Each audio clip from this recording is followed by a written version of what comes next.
When King David penned these sacred words, he was not writing poetry. He was encoding a spiritual technology that would unlock heaven's gates for generations yet unborn. What you are about to discover is not mere religious knowledge, but a transformative force that has sustained the Jewish people through exile, persecution, and darkness for thousands of years. Before we unlock this ancient mystery together, I ask you to subscribe to Jewish Wisdom. Your subscription is more than supported as a covenant, a declaration that you choose wisdom over ignorance, light over shadow. Join this sacred community. Now, write this declaration in the comments. I am ready to receive divine abundance.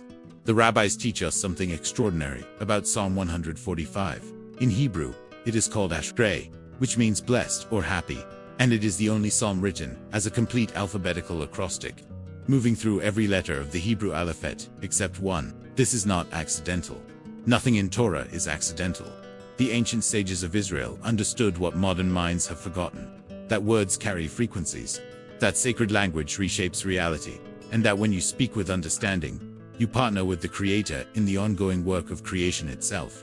There is a reason why observant Jews recite this psalm 3 times daily, twice in the morning service and once in the afternoon. The Talmud in Barakot declares something astonishing.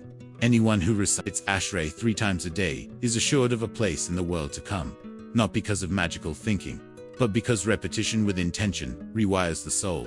The Jewish mystics knew what neuroscience is only now discovering: that focused repetition creates neural pathways. That sacred words spoken with kavana, with directed intention, alter consciousness itself. But here is what most people miss entirely. This psalm is not asking God for blessings.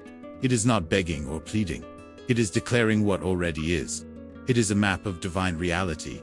When you read Psalm 145 with understanding, you are not informing God of who He is. You are reminding yourself of the truth that exists beyond your limited perception. You are calibrating your soul to heaven's frequency. Consider the opening words: I will extol you, my God and King, and I will bless your name forever and ever. This is David speaking, a king addressing the King of Kings, yet doing so with intimacy. God, not the God, my God.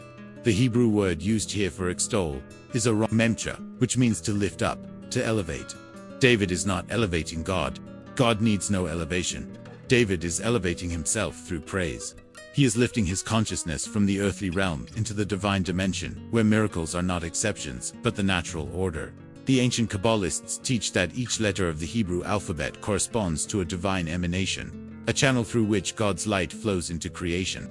When David constructed this psalm as an alphabetical acrostic, he was building a spiritual ladder, rung by rung, letter by letter, creating a pathway from earth to heaven. Each letter is a doorway.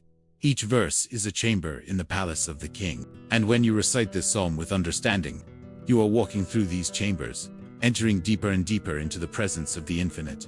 But something strange happens in this psalm. One letter is missing. The letter Nun is absent. Why would David, under divine inspiration, skip a letter in this perfect structure? The rabbis explained that Nun begins the word Nephal, which means to fall. In the spiritual architecture of this psalm, there is no room for falling. This is a psalm of ascent, of rising, of continuous elevation.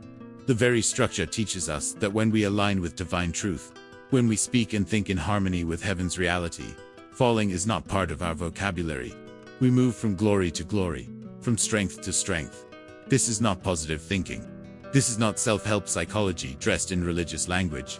This is the ancient science of the soul, tested and proven across millennia. When the Jewish people stood at the gates of the gas chambers, they recited Ashrei.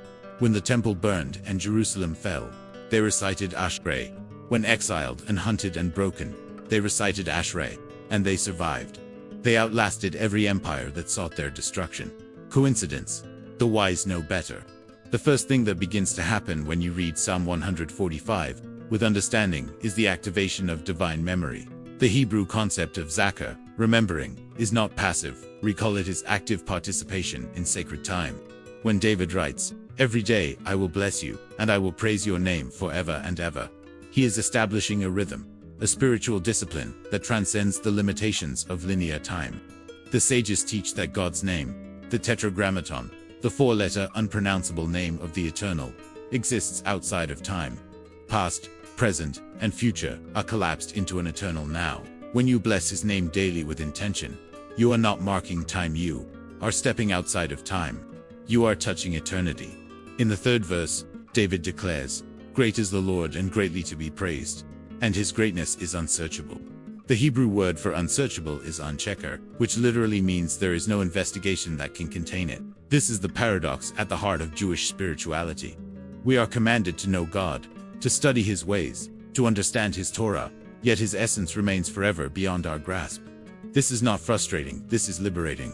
It means there is always more, always deeper, always higher.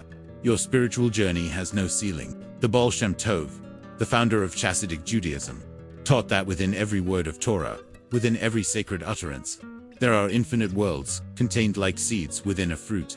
When you speak the words of Psalm 145, you are not merely reciting ancient Hebrew, you are releasing creative power. The Zohar, the foundational text of Jewish mysticism, explains that the Hebrew letters themselves are the building blocks of creation. God spoke the world into existence using these very letters. When you speak them with understanding, with kavana, you are participating in ongoing creation. You are shaping reality.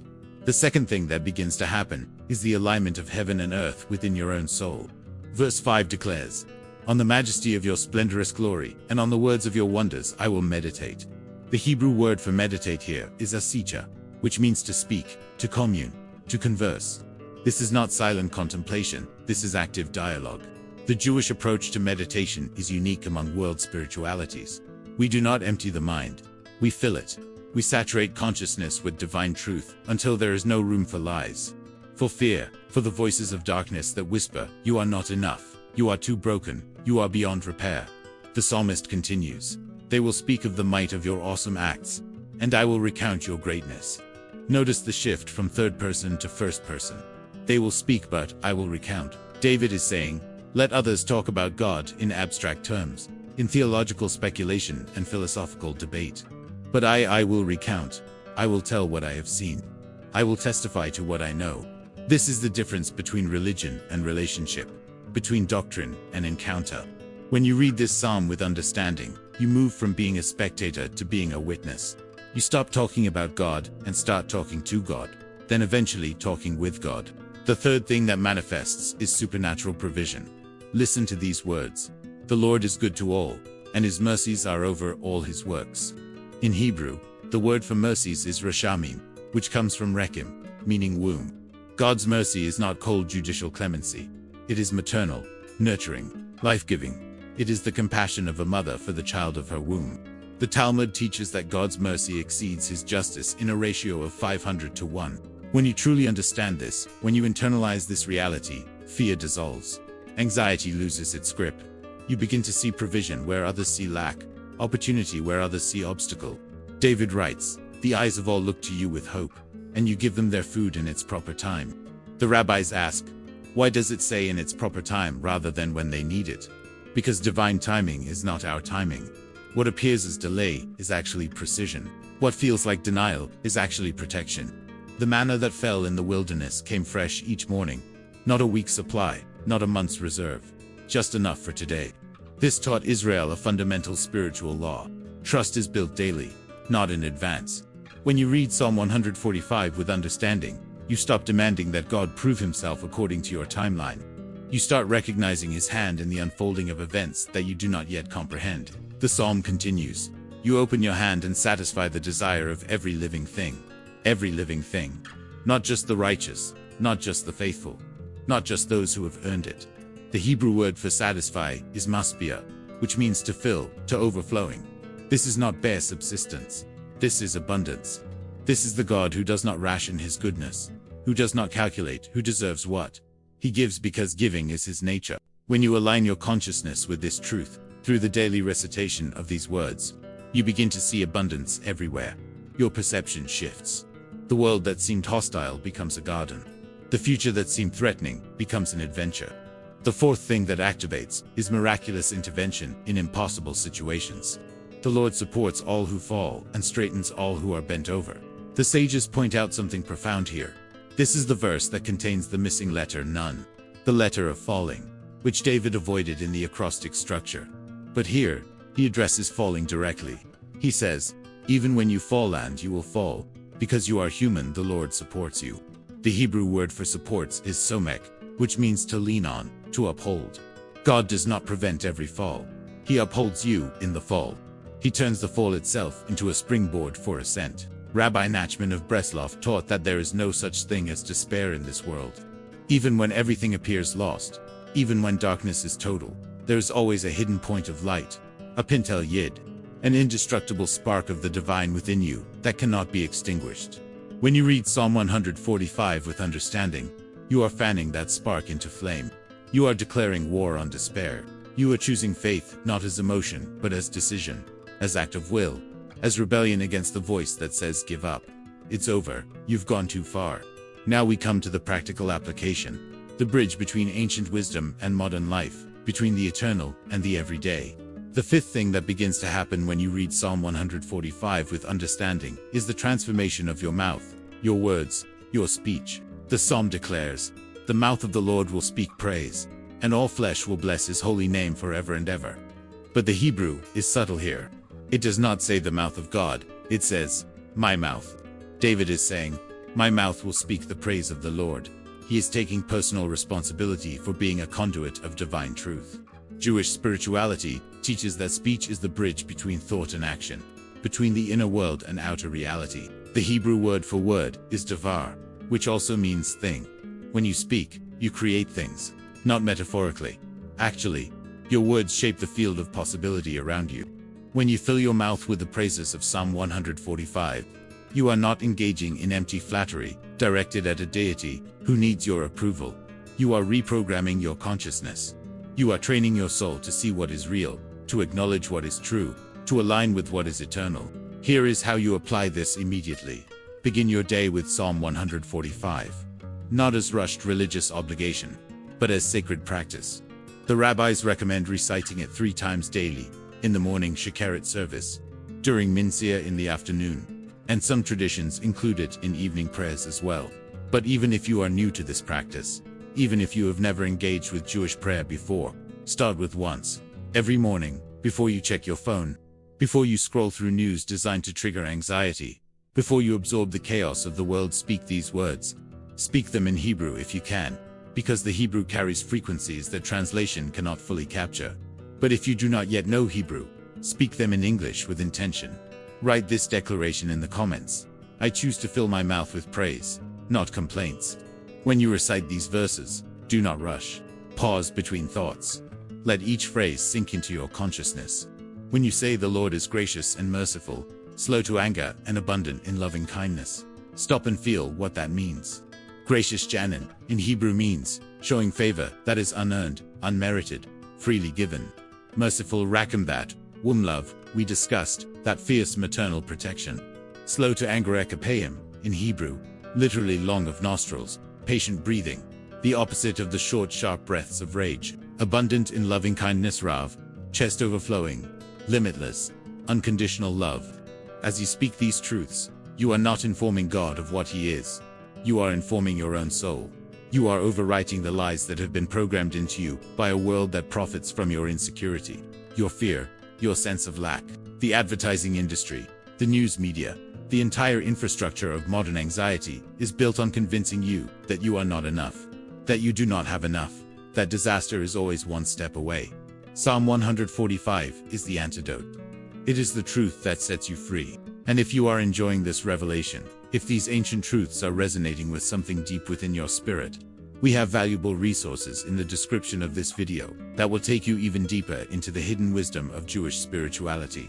These materials are not just information, they are transformation tools, carefully compiled secrets that have sustained and elevated the Jewish people for millennia. When you access these resources, you are not only enriching your own spiritual journey, but you are supporting our mission here on Jewish Wisdom to continue bringing these life-changing teachings to souls searching for truth in a world of confusion. The link is in the description. It is there as both gift and invitation.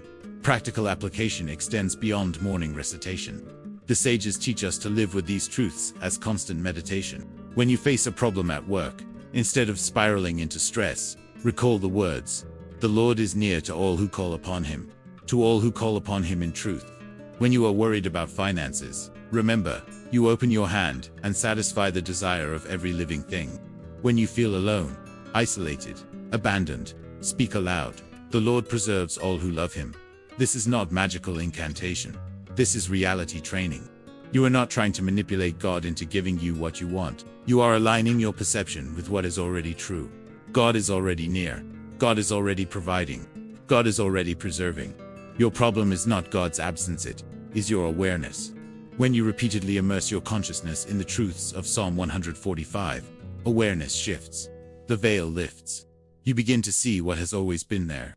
The Jewish practice of hitbadut, personal meditation and conversation with God, often incorporates Psalm 145 as a framework. You take the themes of this psalm, God's greatness, his provision, his mercy, his nearness, and you make them personal. You say, God, I acknowledge your greatness, even though my problem feels insurmountable. I declare your provision, even though my bank account looks empty. I proclaim your mercy, even though I feel I have failed beyond redemption. This is not denial of reality. This is the assertion of a deeper reality. The reality that exists in the throne room of heaven. The reality that is more real than the temporary circumstances that seem so overwhelming in this moment. When Job sat in the ashes, covered in sores, having lost everything, he did not deny his suffering, but he also did not deny God's sovereignty. He held both truths in tension until God revealed himself. When Daniel was thrown into the lion's den, he did not pretend the lions were not real. But he also did not allow the lions to define reality. He prayed toward Jerusalem 3 times a day, maintaining his practice of acknowledging God's dominion regardless of circumstances. The practice sustained him. The lions' mouths were shut, not because Daniel pretended they did not exist, but because he knew something more powerful existed, the word of the living God. Your daily recitation of Psalm 145 becomes a tether, an anchor, a lifeline when the storms come. And the storms will come. This is not prosperity gospel, not the false promise that faith eliminates difficulty. The promise is that faith carries you through difficulty. That when you fall land, you will fall. The Lord supports all who fall. The promise is not the absence of struggle, but the presence of God within the struggle, the transformation of the struggle itself into the very means of your elevation. There is a story told among the Hasidic masters about a poor water carrier in a small village in Eastern Europe. This man had nothing, no education, no status, no wealth. He could not read Hebrew fluently, could barely follow the prayers in the synagogue. But every morning, without fail, he would recite Psalm 145. He did not understand all the words. His pronunciation was rough, his accent thick, but he spoke them with his whole heart. One day, a great rabbi visited the village. During the morning prayers, he noticed this simple water carrier divaning, swaying back and forth, tears streaming down his weathered face as he recited Ashrei. After the service, the rabbi approached him and asked, "Tell me, do you understand what you are saying when you recite this psalm?" The water carrier shook his head. "Not all of it, Rabbi. I know some words. Good, great, merciful. But the rest, I just speak them because I trust they are true." The rabbi smiled. That night, the rabbi had a dream. He saw the heavens opened, and angels ascending and descending on a ladder of light. And there, at the top of the ladder, he saw the simple water carrier being welcomed into chambers of the divine presence that the rabbi himself had never accessed. When he awoke, he understood, sophistication is not what opens heaven's gates. Sincerity is the water carrier's simple trust, his faithful daily practice. His wholehearted yes to words he did not fully comprehend. This was the key that unlocked realms of glory. This story reveals something essential about Psalm 145 and about Jewish spirituality in general. You do not have to be a scholar to access divine power. You do not have to have a doctorate in theology or fluency in ancient languages. You need a willing heart and a decision to show up day after day, even when you do not feel like it, even when the words seem empty, even when heaven appears silent. The rabbis teach that prayer is Aveda Shibboleth, the service of the heart, not the service of the intellect alone, not the performance of the emotions alone, but the offering of the whole self-mind, heart, will, body in the act of turning toward the divine. When you recite Psalm 145, you are performing this turning. You are saying, I choose you, not just when I feel spiritual, not just when I am desperate, but daily, consistently, faithfully. And here is the mystery. God responds to this. Not always in the ways we expect or demand, but he responds. The Talmud says that when you take one step toward God, he takes 1,000 steps toward you. When you open your heart the width of a needle's eye, he opens the gates wide enough to drive wagons through. This is not metaphor. This is testified experience, repeated across generations. Confirmed by countless witnesses who discovered that the God of Abraham, Isaac and Jacob is not distant, not indifferent, not a philosophical concept, but a living reality who hears, who sees, who intervenes. I want to tell you about a woman I know, a modern woman living in Tel Aviv. She was a successful attorney, brilliant mind, sharp tongue, no patience for what she called religious nonsense. Then her world collapsed. Her husband left. Her firm collapsed in a financial scandal she had no part in, but that destroyed her reputation, and her teenage daughter spiraled into addiction. She found herself at the bottom, alone, terrified, with no resources left, no solutions, no hope. A neighbor, an elderly Sephardic woman, who had survived the Holocaust, heard her weeping through the thin apartment walls. This old woman knocked on her door, came inside without waiting for permission, and said, "You need to pray." The attorney laughed bitterly. "Prayer? I don't even believe in God." The old woman shrugged. "That's fine. He believes in you. Just speak these words." And she taught her Psalm 145. "Every morning, come to my apartment. We will say it together." The attorney went, initially just to have human contact, to not be alone in her misery. She stumbled through the Hebrew, feeling foolish. But the old woman was patient. She explained each phrase, shared stories from the sages, connected the ancient words to present pain. Slowly, something shifted. Not in her circumstances, not at first. The shift was internal. The relentless spiral of panic began to slow. The suffocating sense of hopelessness started to lift. She found herself able to breathe, to think, to hope. Over months, the external situation changed too, not miraculously, not all at once, but through doors that opened unexpectedly, through opportunities that appeared from nowhere, through provision that arrived just in time. Her daughter entered rehab and began the long road to recovery. A former colleague reached out with a job offer. The fog began to clear. And through it all, she continued the daily practice of Ashrei.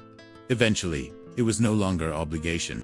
It became lifeline, became conversation, became relationship. Years later, she told me, "I still do not have all the answers. I still have questions, doubts, struggles, but I know something I did not know before. I know that I am not alone. I know that these words connect me to something bigger than my problems, older than my pain, stronger than my fears. I know that my ancestors survived because of these words, and that I can survive too." What has been your experience with divine faithfulness in the midst of impossibility? Write your testimony in the comments. Your story might be the encouragement someone else desperately needs today. The emotional power of Psalm 145 lies in its relentless declaration of God's goodness in the face of a world that often appears cruel. It does not deny suffering. David, who wrote these words, knew suffering, intimately betrayal, war, the death of children, exile, enemies seeking his life. Yet he writes, "The Lord is righteous in all his ways, and kind in all his deeds." This is not naivety.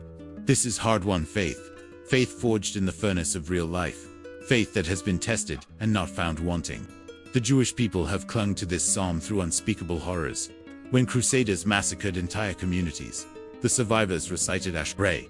When the Inquisition burned the faithful at the stake, their lips moved with these words. When the trains arrived at Auschwitz, when the families were separated, when the unthinkable became reality still, they spoke, "The Lord is good to all, and his mercies are over all his works."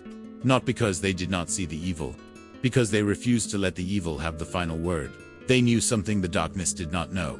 That beyond this world, beyond this life, beyond the reach of tyrants and the grip of death, there is a reality that cannot be touched, a kingdom that cannot be shaken, a God who remembers and who will make all things right. This is what sustains, not the promise of an easy life, but the promise of an eternal perspective. The assurance that what appears final is temporary, what appears victorious is already defeated, what appears lost is being gathered and will be restored. When you read Psalm 145 with understanding, you plug into this stream, this current of faith that has flowed through Jewish history for thousands of years, carrying souls through the valley of the shadow of death and bringing them out on the other side, still praising, still believing, still declaring the goodness of God. The time has come to seal what has been revealed, to take the ancient wisdom we have uncovered and make it the foundation of your daily walk. Psalm 145 is not a good luck charm. It is not a magic spell. It is a covenant text, a contract between heaven and earth, between the infinite God and the finite soul that chooses to trust him. When you commit to this daily practice, when you make the recitation of Ashrei as non-negotiable as breathing, you are entering into that covenant. You are saying, I will remember who you are, and in remembering, I will become who I was created to be. The 5 things we have explored: the activation of divine memory, the alignment of heaven and earth within your soul, supernatural provision, miraculous intervention, and the transformation of your speech. These are not separate experiences. They are interwoven, each building on the other, creating a momentum of spiritual awakening that accelerates over time. The first week, you may feel nothing. The second week, perhaps a subtle peace. The third week, you begin to notice synchronicities, doors opening, burden lifting. By the time you have been practicing this for months, you look back at where you were and hardly recognize yourself. This is not self-improvement. This is divine transformation. The Baal Shem Tov taught that every Jew should recite Ashrei with such concentration that if someone were to offer them all the money in the world, to stop in the middle, they would refuse. Why? Because in that moment of prayer, in that act of aligning consciousness with heaven's truth, you are wealthier than kings, more powerful than armies, more connected than any earthly relationship could make you. You are standing in the throne room of the King of the universe, and he is listening to every word. But you must understand something crucial. This practice will be resisted.